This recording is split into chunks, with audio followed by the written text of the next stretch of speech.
उपराष्ट्रपती पदाच्या निवडणुकीसाठी एनडीए आणि इंडिया आघाडी दोघांनीही ताकद लावली आहे। भाजपकडे संख्याबळ आहे, पण व्हीप नसल्याने क्रॉस वोटिंगची शक्यता अधिक आहे। त्यामुळे भाजप सावध आहे। मुख्यमंत्र्यांनी उद्धव ठाकरे आणि शरद पवारांना फोन करून राधाकृष्णन यांना पाठिंबा मागितलाय, तर पक्ष फोडूनही मतांसाठी फोन करता असा निशाणा राऊतांनी मुख्यमंत्र्यांवर साधलाय। पाहूयात एक रिपोर्ट। मी सन्माननीय उद्धव ठाकरेजी आणि सन्माननीय शरद पवारजी या दोघांनाही फोन केला होता आणि मी त्यांना विनंती केली त्या ठिकाणी समर्थन द्यावं। जो पक्ष तुम्ही फोडलात, हिंदू हृदय सम्राट बाळासाहेब ठाकरेंचा किंवा माननीय शरद पवार साहेबांचा जो पक्ष तुम्ही अशा पद्धतीनं संविधानाच्या विरोधात जाऊन फोडलात आणि तुम्ही त्याच पक्षाकडे मतं मागताय। इंडिया आघाडीने उमेदवार दिलेला असतानाही उपराष्ट्रपती पदाच्या निवडणुकीसाठी मुख्यमंत्र्यांनी उद्धव ठाकरे आणि शरद पवारांना फोन केला, पण शरद पवारांनी पत्रकार परिषद घेऊन एनडीएचे उमेदवार राधाकृष्णन यांना पाठिंबा देण्यास नकार देत इंडिया आघाडीचेच बी सुदर्शन रेड्डींनाच मतदान करणार असल्याचं जाहीर केलं। उपराष्ट्रपती पदाच्या निवडणुकीच्या निमित्ताने मी सन्माननीय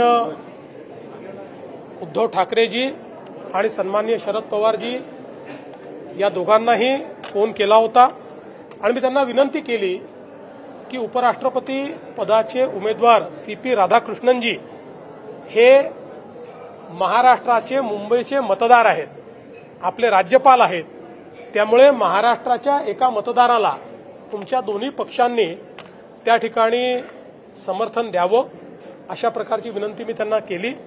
त्यांनी मला बोलताना उद्धवजींनी सांगितलं की आम्ही सगळ्यांची चर्चा करू। शरद पवार साहेबांनी सांगितलं की विरोधी पक्षांनी उमेदवार उभा करण्याचा निर्णय केलेला आहे, त्यामुळे आम्हाला त्यांच्यासोबत जावं लागेल। त्यांनी सांगितलं शक्य नाही, नंतर मला कोणतं विचारलं का शक्य नाही, तर शक्य नाही सरळ सरळ आहे की आमच्या विचाराचे नाही। अशा लोकांच्या विरोधात आमच्यासारख्या लोकांनी माननीय उद्धव ठाकरे साहेबांनी एक ठाम भूमिका घेतली आहे। त्याच्यामुळे अशा फोनकडे आम्ही एक शिष्टाचार म्हणून पाहतो। शिष्टाचार मला आश्चर्य वाटतं, जो पक्ष तुम्ही फोडलात, हिंदू हृदय सम्राट बाळासाहेब ठाकरेंचा किंवा माननीय शरद पवार साहेबांचा जो पक्ष तुम्ही अशा पद्धतीनं संविधानाच्या विरोधात जाऊन फोडलात आणि तुम्ही त्याच पक्षाकडे मतं मागताय।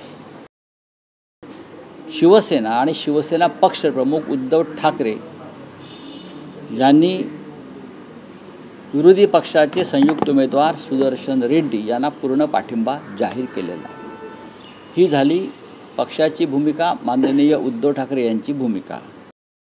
एनडीएच्या CP राधाकृष्णन यांचा इंडिया आघाडीच्या बी सुदर्शन रेड्डींशी सामना आहे।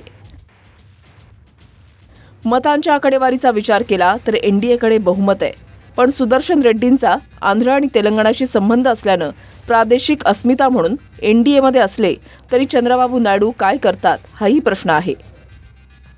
त्यासोबत जगनमोहन रेड्डींची YSR काँग्रेस आणि तेलंगणामध्ये KCR यांची भूमिकाही महत्त्वाची असेल। सध्या संसदेचे एकूण खासदार आहेत 782 आणि जिंकण्यासाठी 391च मतं हवी आहेत। भाजप आणि एनडीएकडे 422 खासदार आहेत, म्हणजे बहुमतापेक्षा 31 अधिक आहेत, तर काँग्रेस आणि इंडिया आघाडीकडे 312 खासदार आहेत। रेड्डींच्या विजयासाठी 79 खासदारांची गरज आहे, तर 48 खासदार तटस्थ आहेत। त्यामुळे आंध्र तेलंगणामध्ये 33 खासदार आहेत। त्यामुळे चंद्रबाबू नायडू, जगनमोहन रेड्डी आणि KCR हे तिघेही निर्णायक भूमिकेत आहेत। आपल्याकडे बहुमत आहे असं आपण म्हणता, तरी तुम्ही अशा प्रकारे मतं मागण्याची गरज नाही असं एक भूमिका आम्ही सगळ्यांनी घेतलेली आहे। का मतं मागताय तुम्ही आणि तुम्हाला आमच्याकडे मतं मागण्याचा काय अधिकार आहे?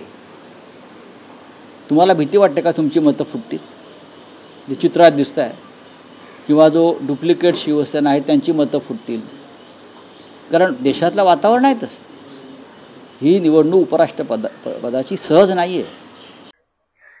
राहुल गांधी आणि काँग्रेसचे प्रवक्ते आणि नव्याने नियुक्त झालेले पाकिस्तानचे प्रवक्ते संजय राऊत डुप्लिकेट कोण आहे याचं उत्तर विधानसभा निवडणुकीमध्ये महाराष्ट्रातील जनतेने दिलेला आहे. साधा शाखा प्रमुख सुद्धा आपल्याकडे आता राहिलेला नाहीये. ते सांभाळा आणि मग आमचे खासदारांचे मतांचा बाता करा. तेलही गेलेलं आहे, तूपही गेलेलं आहे. राहुल गांधी नावाचं धुपाटणं आता केवळ तुमच्या हातात राहिलेलं आहे. संख्याबळानुसार भाजप आणि एनडीए 31 मतांनी आघाडीवर आहे, पण गुप्त मतदान पद्धतीमुळे शक्यतांची दारही उघडी आहेत. दिल्लीहून प्रमोद जगतापसह ब्युरो रिपोर्ट, TV9 मराठी.